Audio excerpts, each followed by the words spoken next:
The New York Times executive editor is annoyed. Dean Baquet spoke recently about his paper's evolving social media policies, and commentaries John Podhoretz responded by suggesting the executive editor had conceded Times reporters have an agenda.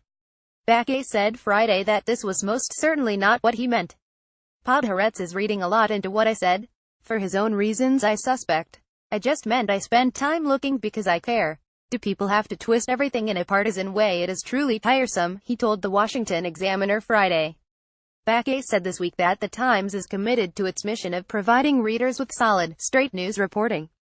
However, it's difficult to be seen as a nonpartisan source of information when its reporters are seen sending inappropriate tweets, he added, according to Politico's Michael Calderone.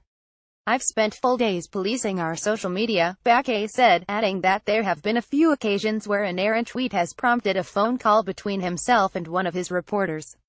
In the interest of maintaining its integrity, he continued, the Times is reviewing its social media policies to protect itself from criticisms of having an agenda, adding that they may need to get tougher on what is said on platforms like Twitter and Facebook. Times journalists should not be able to say anything on social media that they cannot say in their reporting, Baquet said.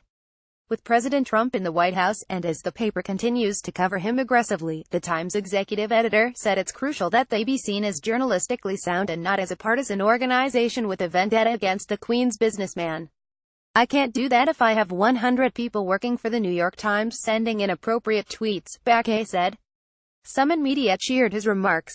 Baquet is right. There's an oversupply of people to write mean tweets. Unique value of NYT is its reporting.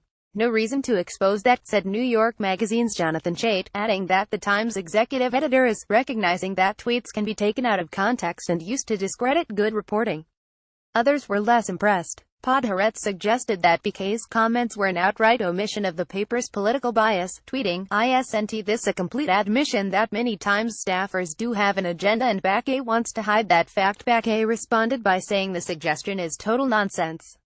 His remarks on the Times' social media guidelines come not long after one of its political reporters, Glenn Thrush, announced he'd be taking a Twitter break.